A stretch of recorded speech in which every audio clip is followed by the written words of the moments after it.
కాంగ్రెస్ హనుమంతుడికి పవర్ సంజీవిని దొరకదా? అసలు దొరికే ఛాన్సే లేదా?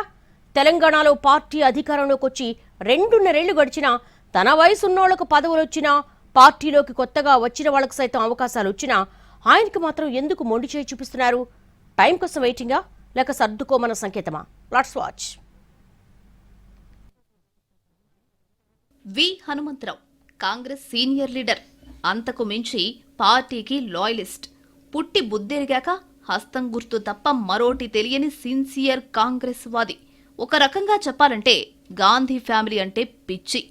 అది కూడా ఎంతలా అంటే తాను ఆసుపత్రిలో బెడ్ మీదున్నప్పుడు సోనియా గాంధీ ఫోన్ చేసి మాట్లాడగానే కోలుకున్న వ్యక్తి. అలాంటి నాయకుడు ఈసారి పార్టీ అధికారంలోకి వచ్చాక ఏదో ఒక పదవి వస్తుందని ఆశించారు.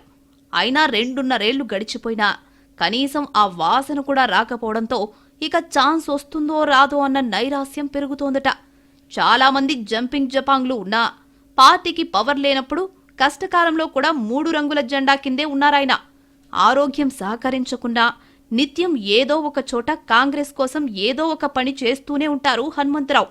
పీసీసీ అధ్యక్షుడు అవకముందు రేవంత్ రెడ్డిని వ్యతిరేకించినా ఒకసారి ఆయన్ని నియమిస్తూ పార్టీ నిర్ణయం తర్వాత దానికే కట్టుబడి రేవంత్కు అనుకూలంగా పనిచేశారాయన. దీన్ని బట్టే అధిష్టానం నిర్ణయాన్ని ఎంతలా గౌరవిస్తారో అర్థం చేసుకోవచ్చని అంటారు రాజకీయ పరిశీలకులు.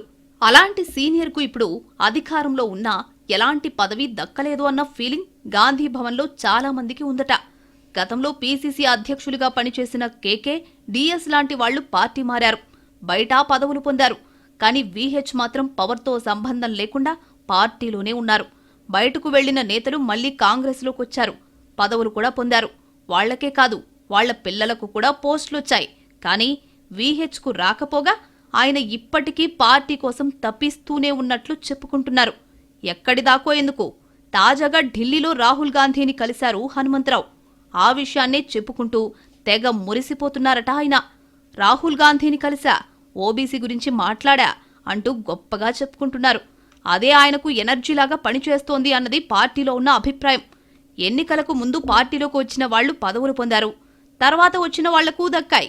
కానీ కురువృద్ధుడు వీహెచ్ మాత్రం అలాగే ఉండిపోయారు అంటూ చర్చ జరుగుతోంది కాంగ్రెస్లో. బీసీ సామాజిక వర్గానికి చెందిన హనుమంతరావుకు పార్టీ జాతీయ ఓబీసీ బాధ్యతలిస్తారని చర్చ జరిగింది, కానీ దక్కలేదు. దీంతో ఇప్పుడు రాష్ట్ర ప్రభుత్వంలో ఆయనకేదైనా అవకాశం ఇస్తారా, లేదంటే ఏదో ఒక సభలో సభ్యుడిగా ఛాన్స్ ఉంటుందా అన్నది చూడాలంటున్నారు. రాజ్యసభ ఎన్నికల సమయంలో జగ్గారెడ్డి లాంటి నేతలు వీహెచ్కి అవకాశం ఇవ్వాలని అధిష్టానాన్ని కోరారు, కానీ వర్కౌట్ అవ్వలేదు. వీహెచ్ అవకాశం కోసం ఎదురుచూస్తుంటే పార్టీ నాయకత్వం సరైన సమయం కోసం చూస్తోందా, సందర్భం కోసం వెయిటింగా అనేది చూడాలి. శ్రీరాముడికి హనుమంతుడు ఎంత విధేయంగా ఉన్నాడో ఈ హనుమంతు కూడా కాంగ్రెస్కు అంతే లాయల్గా ఉన్నారని, మరాయనకు సంజీవని దొరుకుతుందో లేదో చూడాలి అంటున్నారు రాజకీయ పరిశీలకులు.